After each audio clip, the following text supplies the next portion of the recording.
Hello and welcome दोस्तों, स्वागत है आपका हमारे चैनल परीक्षा टारगेट पर। मैं नफीस अहमद आपका फिर से स्वागत करता हूं। और ये जो अभी आपको पता है बीईओ का एग्ज़ाम हुआ है, जिसका हमने आपको प्रैक्टिस सेट कई सारे प्रैक्टिस सेट दिए थे।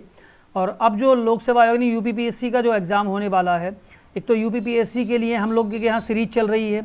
दूसरा हमारे यहाँ देखिए अभी जो आरओ और एआरओ यानी समीक्षा अधिकारी का जो एग्ज़ाम है 13 सितंबर को, उसकी भी हमारे यहाँ सीरीज जो है देखिए वो प्रैक्टिस सेट हम दे रहे हैं। लगातार आप देखिएगा और देखिएगा यहाँ पर ना असल में हर यूट्यूब चैनल पे बहुत सारी भरमार है यूट्यूब चैनलों पे इस तरह के लोगों की। लेकिन मैं तो आपको यही कहता हूँ, देखिए अब बाहर से कुछ और है और अंदर से कुछ और है, लेकिन हमारे यहाँ ऐसा नहीं है। जो भी हम आपको बताएंगे वो बिल्कुल एक्यूरेट वही होगा। जैसे कि आपको पता है कि होना क्या है कि इस तरह का केस होता है कि झूठों ने झूठों से कहा है सच बोलो, झूठों ने झूठों से कहा है सच बोलो, सरकारी ऐलान हुआ है सच बोलो, घर के अंदर तो झूठों की एक मंडी है, दरवाजे पर लिखा हुआ है सच बोलो।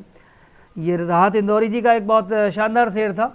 तो जैसे कि आप यूट्यूब पर भी आप देख रहे होंगे कि बाहर कुछ और लिखा होता है और अंदर कुछ और लिखा होता है, ऐसा नहीं है। हम समीक्षा अधिकारी का ये प्रैक्टिस सेट चला रहे हैं, 13 तक लगातार आपको रोजाना एक प्रैक्टिस सेट देंगे। उसके बाद हमारे यहाँ यूपीपीएससी के लिए और सुपर टेट का भी हम शुरू करने के लिए जा रहे हैं। वो लोग जो देखिए जो भी हमारे भाई बहन जहाँ तक भी मेरी ये वीडियो पहुँच रही है, जो अगर चाह रहे हैं कि अगर सुपर टेट की तैयारी करें और सुपर टेट में पहले ही प्रयास में बिल्कुल अच्छे नंबरों से पास होना चाह रहे हैं, तो हमारे चैनल से ज़रूर जुड़ें। इसके अलावा हमारे चैनल पर टीजीटी मैथमेटिक्स और टीजीटी इंग्लिश अगर आप तैयार करने के लिए चाह रहे हैं तो हमारे चैनल पर ज़रूर कमेंट में बताइएगा। आप जो भी हो, मैं मैथमेटिक्स और इंग्लिश से संबंधित जो है हम आपको दोनों चीज़ें पढ़ाएंगे, टीजीटी मैथमेटिक्स और टीजीटी इंग्लिश के लिए। तो चलिए देखिए वीडियो को शुरू करते हैं, अंत तक देखिएगा। 50 क्वेश्चंस बहुत इंपॉर्टेंट क्वेश्चन मैं आपके लिए लेके आया हूँ। और ये जो पहले क्वेश्चन आ चुके हैं आरओ के, आप अपने आप को चेक करके देखिएगा कि आप कितने कर पा रहे हैं। अपना स्कोर जरूर बताइए कमेंट बॉक्स में। तो देखिए इसमें कुछ मैथ के क्वेश्चन हैं और बाकी जो है जीएस के, ये 50 क्वेश्चन मैं लेके आया हूँ।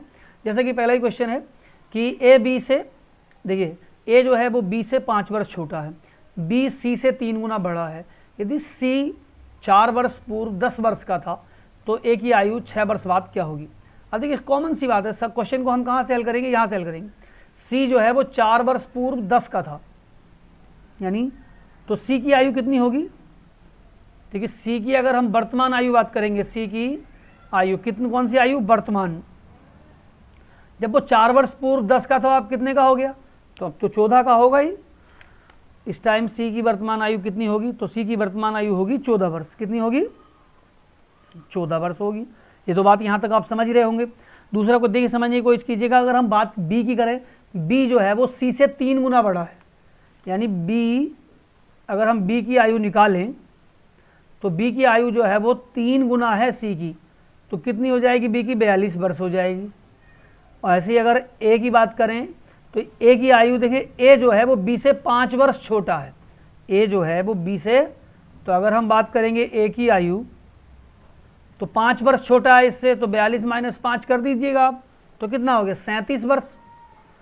और ए की आयु 6 वर्ष बाद पूछी है, तो 6 इसमें जोड़ दिएगा, यानी 6 वर्ष बाद जो ए की आयु होगी वो कितनी होगी, 37 प्लस 6 बराबर कितना होगा, 43, 43 वर्ष। कितनी होगी, 43 वर्ष। ये आंसर होगा इसका 43 वर्ष। ठीक है, नेक्स्ट आप देखिएगा, अगला क्वेश्चन है, इन संख्याओं की श्रृंखला में अंत में कौन सी संख्या आएगी।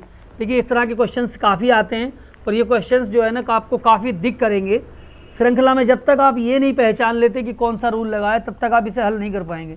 अगर आप इसे ये पहचान पाए कि कौन सा रूल लगा है, तो आप इसे 1 मिनट में हल भी कर सकते हैं। तो मैं तो इसीलिए आपसे ये कहना चाह रहा हूँ कि आप इसे बिल्कुल ध्यान से हल कीजिएगा, कोई भी ऐसा ना हो।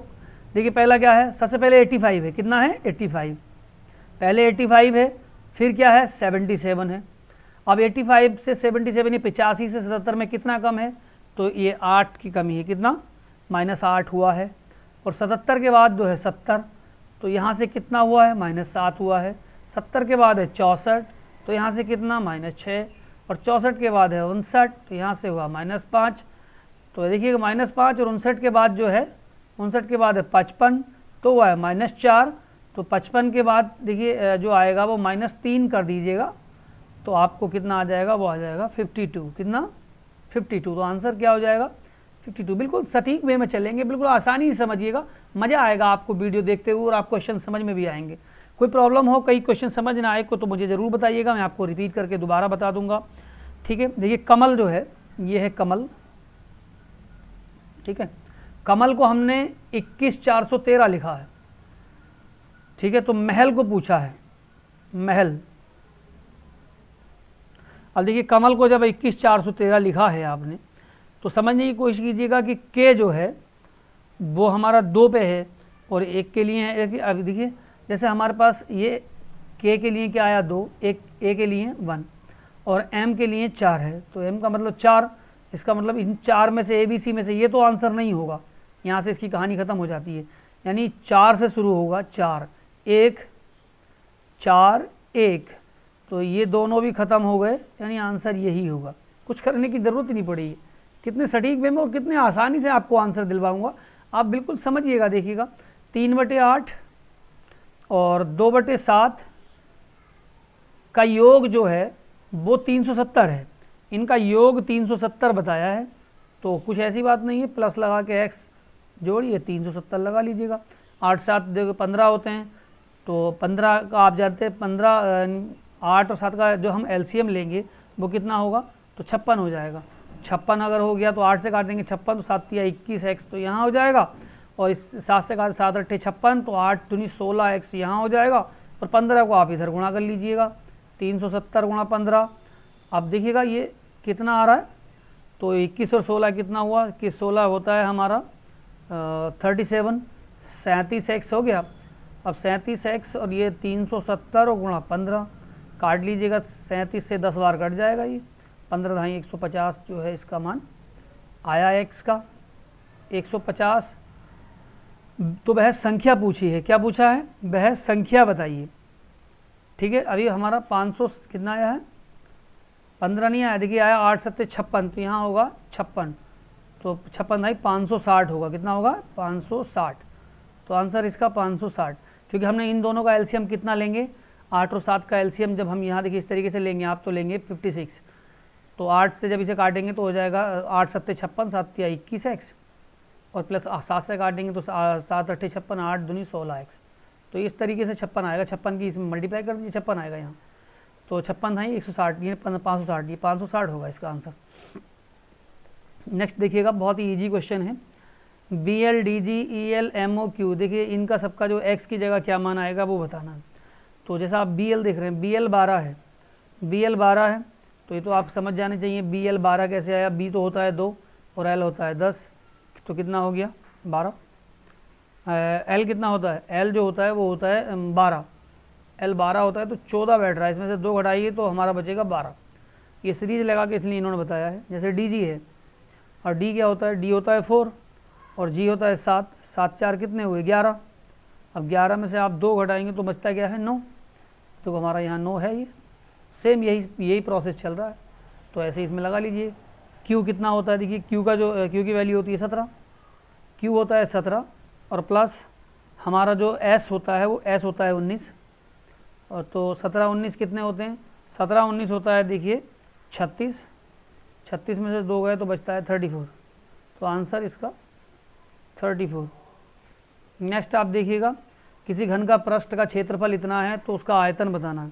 घन के पृष्ठ का क्षेत्रफल दिया है तो आप उसका आयतन बताएंगे, तो बड़ा ही इजी क्वेश्चन है, ज़्यादा आपको कुछ इसमें कुछ करने से आने की ज़रूरत है नहीं। जैसा आपको पता है घन का आयतन जो है, घन का पृष्ठ का सूत्र अगर आपने पढ़ा हो, तो घन का जो पृष्ठ होता है वो होता है 6x²। कितना होता है 6x²।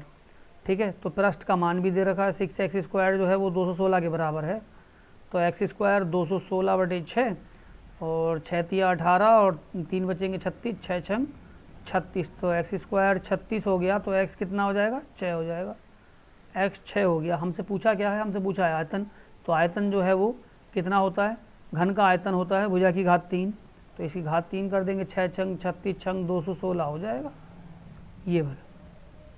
नेक्स्ट देखिए, बिल्कुल इजी तरीके से चल रहे हैं हम, ज़्यादा आपको कुछ करने कराने की ज़रूरत नहीं है। 10% ब्याज पर 2,000 रुपये निवेशित किए गए। चक्रवृद्धि ब्याज की गणना प्रति 6 माह पर की जा रही है। तो जब आपको बता दूं, जब 6 माह पर यानी 6 माह पर चक्रवृद्धि ब्याज लगता है तो आपको जो हमारा रेट ऑफ इंटरेस्ट होता है उसे आप 2 से मल्टीप्लाई कर देंगे और जो समय होता है उसे 2 से गुणा कर देंगे। ये ध्यान रखिएगा, ये इसका बेसिक है, ठीक है। तो अगर आप ये बेसिक जान पाएंगे तो आप कुछ करने की जरूरत नहीं है। देखिए हमारा रेट ऑफ इंटरेस्ट कितना है, तो 10/2 यानी कि 5% हो जाएगा। समय कितना है हमारा, समय हमारा दिया, देखिए प्रति 6 माह की गणना की जाती है। तो 6 माही, एक वर्ष में, एक वर्ष के लिए पूछा है तो 2 छमाही हो जाएंगी, 2 छमाही होती है। आंसर निकाल लीजिएगा। तो अगर मैं आपको लगाऊं तो कि a बराबर p और 1 + r/100 की घात n, तो हमारा कितना मान दे रखा है 2000 और 1 + 5/100 और इसकी घात 2। तो 5 से काटेंगे 5 2 10 और 20 और 1 21 हो जाएगा। तो 2000 गुणा 21/20 गुणा 21/20, दोनों जीरो से दोनों जीरो को निपटाइएगा और 2 से काटिएगा 2 ढाई 20 और 2 से काटिएगा 2 पंजे 10। तो 5 आया, 21 21 हम 441 और गुणा 5 से मल्टीप्लाई कर दीजिए, 5 × 5 5 × 20 और 5 × 20 और 2 2205।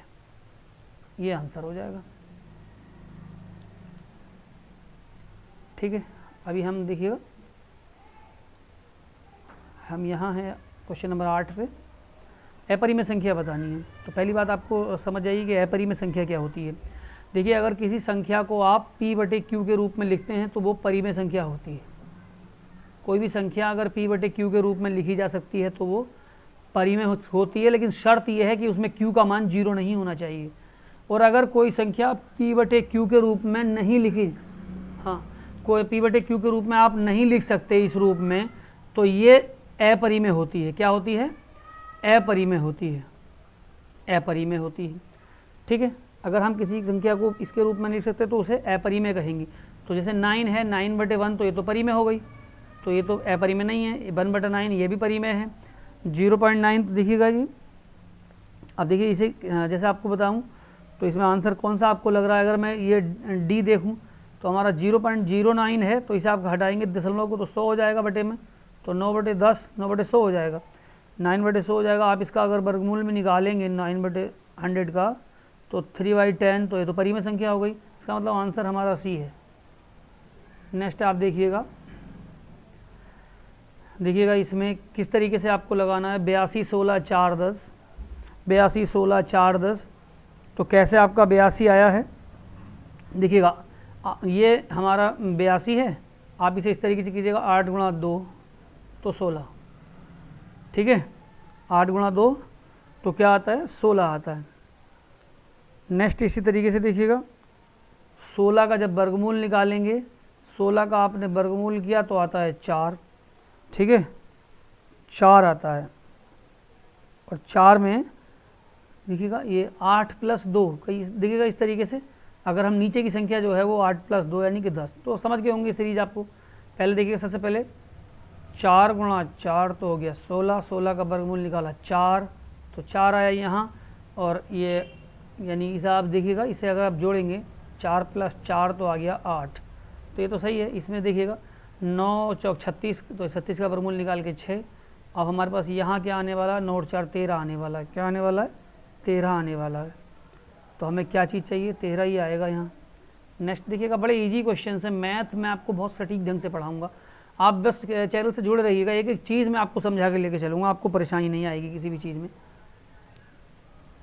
देखिएगा इसमें ये क्या होता है, 1/6 है। 1/6 का जो घात है वो है कितनी, 12, और ये है 8 की घात है 25, और ये 3/4 की घात है 15। तो आपको क्या करना है, इसके अभाज्य गुणनखंड करने हैं। अभाज्य गुणनखंड तो इसे आसानी से आप कर ही लेंगे, कोई इतनी बड़ी बात नहीं है। मैं फिर भी आपको तोड़ के बता देता हूँ। देखिए अगर हम 1/6 को क्या लिख सकते हैं, 2 × 3, तो इसका तो हो गया 12। और 8 को आप क्या लिख सकते हैं, 8 को लिख सकते हैं 2 की घात 3 तो 25, और गुणा देखिए ये हो जाएगा 3/2 × 2, तो इसकी हो जाएगी 15। इन्हें इकट्ठा कर लीजिएगा, काम खत्म।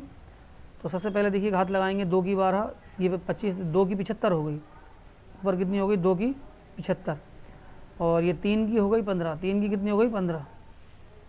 बस अब नीचे से देखिएगा, तो नीचे चलेंगे तो 2 की 12 ये है और 2 की 15 ये है। 2 की 15 और 12 कितने हो गए, 2 की 27 हो गई, ठीक है।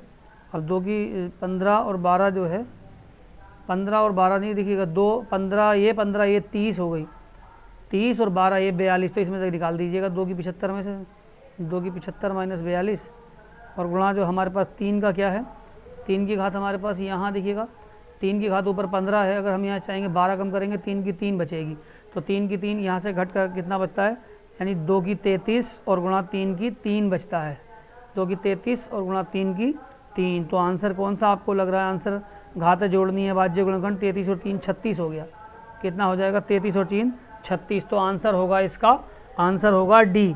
आप ध्यान से देखिएगा, मैं जो आपको लेके चल रहा हूँ, हमें इस तरीके से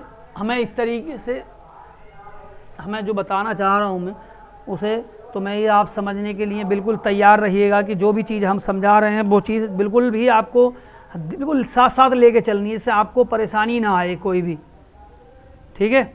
आगे देखिएगा, ये भी एक रीजनिंग का क्वेश्चन है, आई के जे है, आई के जे, और ये है एन पी ओ, और ये है एस यू टी। आप देखिएगा ये क्या हो सकता है, आई के जे। अब इसमें से आपको रिक्त स्थान में क्या आपको लग रहा है, इसमें क्या चीज़ होनी चाहिए।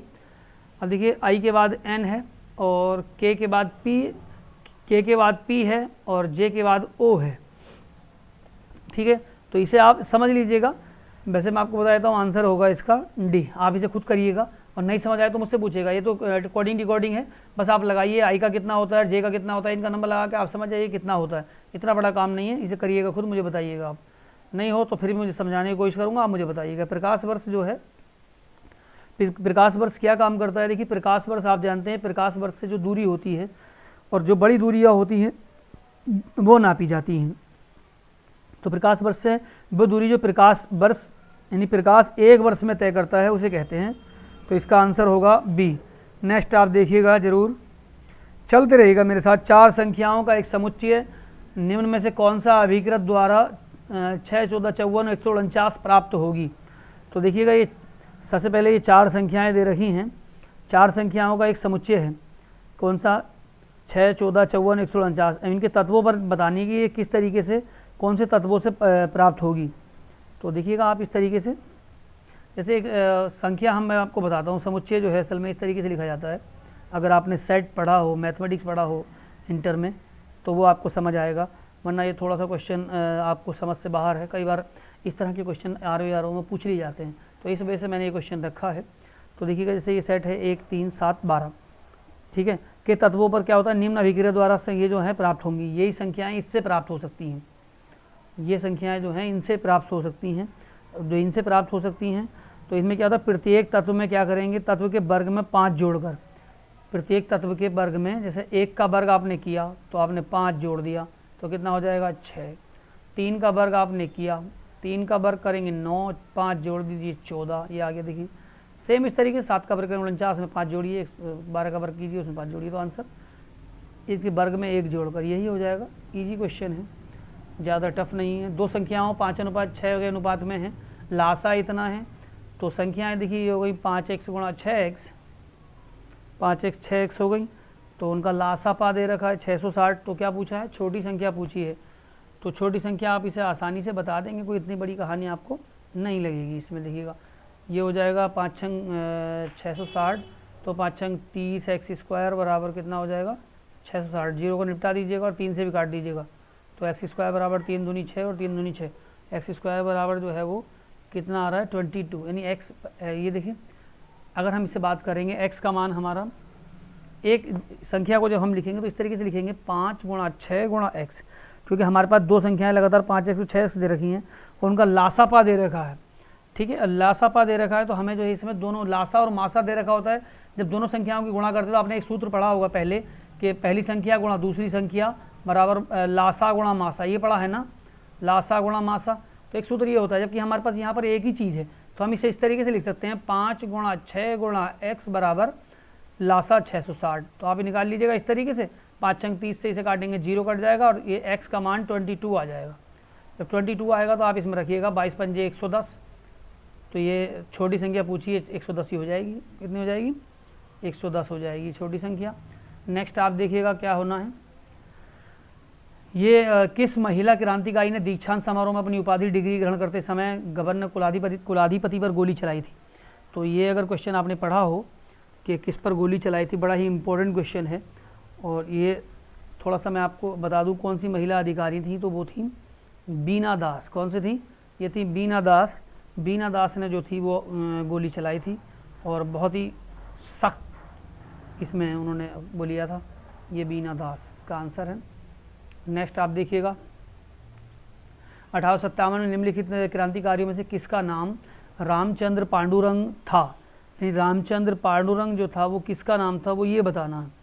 1857 की क्रांति जो है क्रांतिकारियों में किसका वास्तविक नाम जो था वो रामचंद्र पांडुरंग था? तो वो तात्या टोपे का नाम था। तात्या टोपे का ही नाम था रामचंद्र पांडुरंग। देखिए, आज़ाद हिंद फौज के अधिकारियों उनके लाल किले में चल रहे मुकदमे और किन उनके पक्ष में निम्नलिखित में से किसने वकालत की थी? तो किसने उनके पक्ष में वकालत की थी? ये जो है आपको, तो वो थे सर टी.बी. सप्रू। देखिए ये है टी.बी. सप्रू। आगे चलिएगा, मैं जितने क्वेश्चंस आपके लिए लेके आया हूँ जल्दी चाहता हूँ कि आप इसे पूरे देखें। 1907 में भारतीय राष्ट्रीय कांग्रेस के सूरत अधिवेशन में, वार्षिक अधिवेशन 2 हुआ था, उसके अध्यक्ष कौन थे? तो उसके जो अध्यक्ष थे वो थे आर.बी. घोष। कौन थे? आर.बी. घोष। नेक्स्ट आप देखिएगा कि हम निम्नलिखित में से कौन एक सही सुमेलित नहीं है?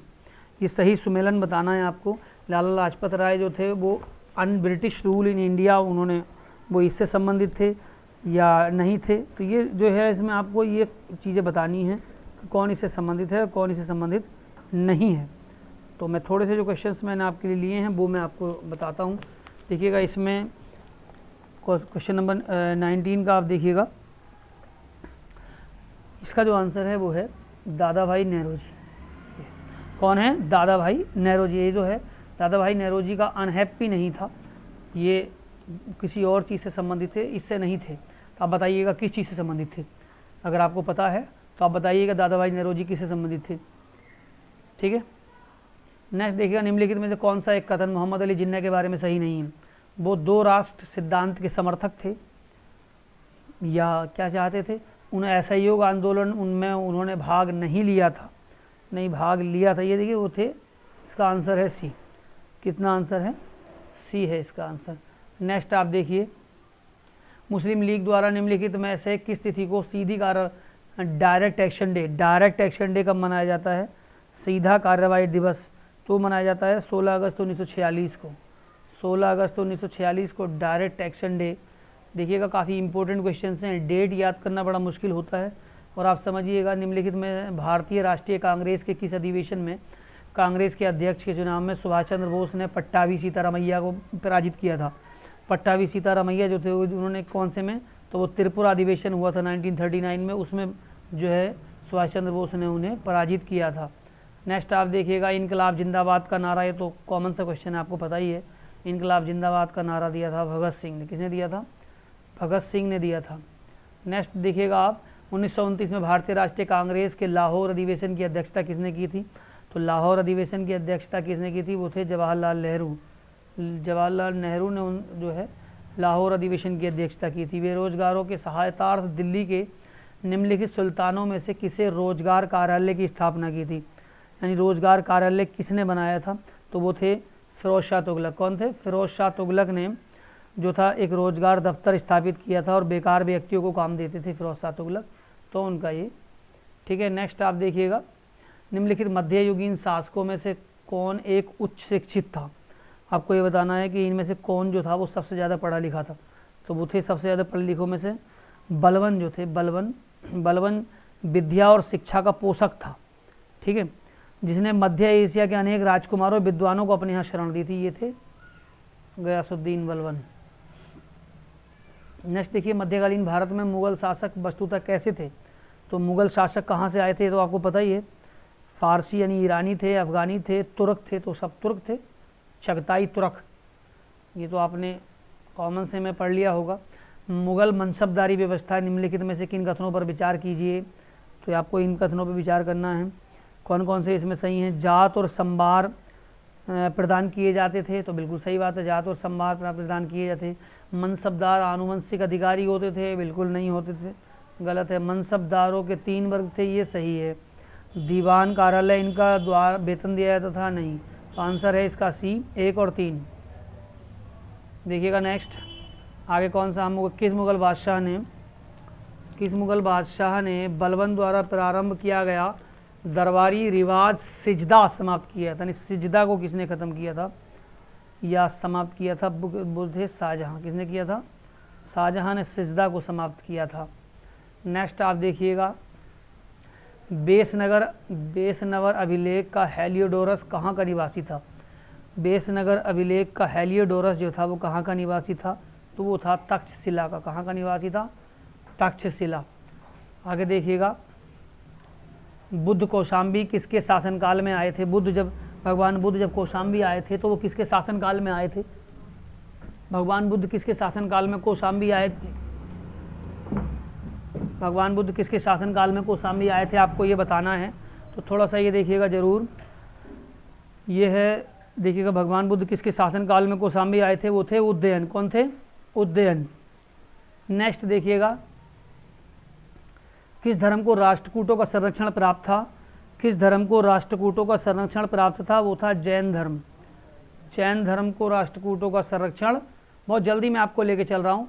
आपको जहाँ भी लगे कोई क्वेश्चन में कुछ अगर लगा है तो आप मुझे ज़रूर बताइएगा। शक हो तो आपको कमेंट बॉक्स में। शक विजेता किसे जाना जाता है? शक विजेता जो है वो किसे जाना जाता है? तो वो थे समुद्रगुप्त। शक विजेता जो थे वो थे समुद्रगुप्त को शक विजेता जाना जाता है। नेक्स्ट देखिए, भागवत संप्रदाय में भक्ति के रूपों की संख्या कितनी थी? तो उसमें भक्ति के जो भागवत संप्रदाय में भक्ति के रूप थे उसमें कितनी संख्या थी? वो थी 9। ठीक है। नेक्स्ट चलते हैं, भारतीय संविधान में मूल अधिकारों का विचार जो है, मूल अधिकार कहाँ से लिए गए हैं? तो मूल अधिकार जो है वो फंडामेंटल राइट्स, वो कहाँ से लिए गए हैं? अमेरिका से लिए गए हैं मूल अधिकार। ठीक है। आगे देखिएगा, ये अनुच्छेद आपको बताने हैं कौन सा अनुच्छेद जो है इनमें से ये भारतीय संविधान में किस अनुच्छेद को लागू हेतु माना गया? मनरेगा के लिए। तो मनरेगा के लिए कौन सा है? 43। कौन सा? मनरेगा कार्यक्रम जो है वो 43।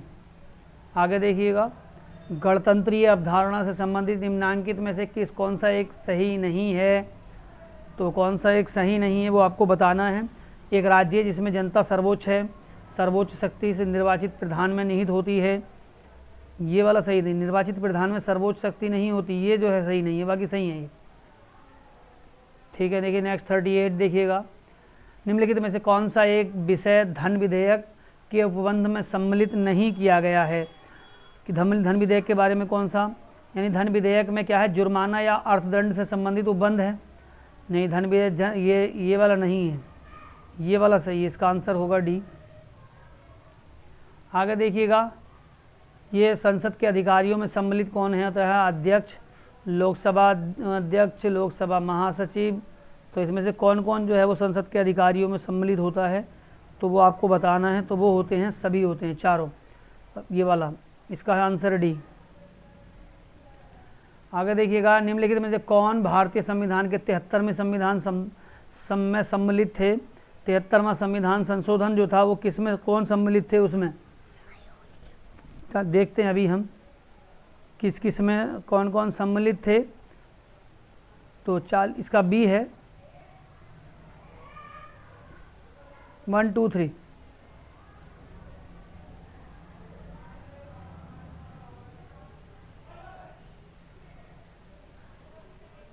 भारत का उपराष्ट्रपति जो है भारत के द्वितीय उच्चतम प्रतिष्ठित अधिकारी होता है, या उसके पास पद से संबंधित कोई औपचारिक कार्य नहीं है, आपको ये बताना है। तो ये सारी चीज़ें जो हैं इसमें देखिएगा कौन सा है ये भारत का उपराष्ट्रपति जो होता है, इसके लिए संबंधित कौन कौन से ठीक हैं? तो वो ठीक है, पहला, तीसरा और चौथा। यानी राष्ट्रपति पद त्याग जो है मृत्यु के चलते राष्ट्रपति का कार्य भी करता है, ये सही है। बस इसमें दूसरा सही नहीं है कि उसके पास कोई औपचारिक कार्य दायित्व नहीं होता, नहीं ये होता है। नेक्स्ट आप देखिएगा, निम्नलिखित में से कौन सा एक राज्य का नीति निर्देशक तत्व नहीं है? नीति निर्देशक तत्व जो है वो राज्य का कौन सा नहीं है? 14 वर्ष तक के आयु बच्चों को निःशुल्क शिक्षा, ये वाला नहीं है। बाकी तो तीनों राज्य के नीति निर्देशक तत्वों में आते हैं। आगे देखिएगा, थोड़ा थोड़ा समझने की कोशिश कीजिएगा। बिल्कुल मैं आपको सटीक से लेके चलूँगा। निम्नलिखित में से किस एक ने भारत के लिए संविधान सभा के गठन का विचार दिया था? तो संविधान सभा का जो विचार दिया था वो दिया था कैबिनेट मिशन ने। कैबिनेट मिशन ने जो है दिया था ये। और ये कौन सा अधिनियम है जिसमें भारत में संघीय शासन की व्यवस्था दी थी उसने? तो वो था भारत शासन अधिनियम 1935। सबसे फेमस अधिनियम यही था, ये आपको पता है ना। दूसरा आप देखिएगा 2007-8 में निम्नलिखित देशों में से किस एक देश का भारतीय आयात का सर्वाधिक हिस्सा? ये पुराना पूछा है सर्वाधिक हिस्सा, तो हो सकता है क्वेश्चन नया आ जाए, आप इसमें ध्यान दीजिएगा। ये क्योंकि पिछला पेपर में आपके लेकर आया उसकी वजह से ये है। तो मैं जो है सर्वाधिक हिस्सा जो है वो किससे है? वो है देखिएगा चीन से। और ये अगर आपको ये भी पूछते हैं 2019 का, तो 2019 में भी चीन से ही है ये, ठीक है। आगे चलिएगा। भारत में संसद द्वारा बंधुआ मजदूरी को प्रतिबंधित करने वाला अधिनियम कौन सा है? बंधुआ मजदूरी को जो प्रतिबंधित करता है वो अधिनियम कौन सा है? तो वो है 1976 जो है वो बंधुआ मजदूरी को जो है प्रतिबंधित करता है। और देखिएगा नेक्स्ट, उत्तर प्रदेश निम्नलिखित जिलों में से किसका क्षेत्रफल सर्वाधिक है? तो क्षेत्रफल में आपको पता ही है, पहले नंबर पे लखीमपुर खीरी और दूसरे नंबर पे सीतापुर। इस तरीके से अगर आप जाएंगे तो ये तो आपने पढ़ा ही है। निम्नलिखित में से कौन सा एक क्षेत्र 2009-10 में भारत के आयात का सबसे बड़ा क्षेत्र? आयात जो है कहाँ से, वो निर्यात का क्वेश्चन था, और आयात कहाँ से सबसे ज़्यादा हुआ है? तो वो एशिया और एशियान।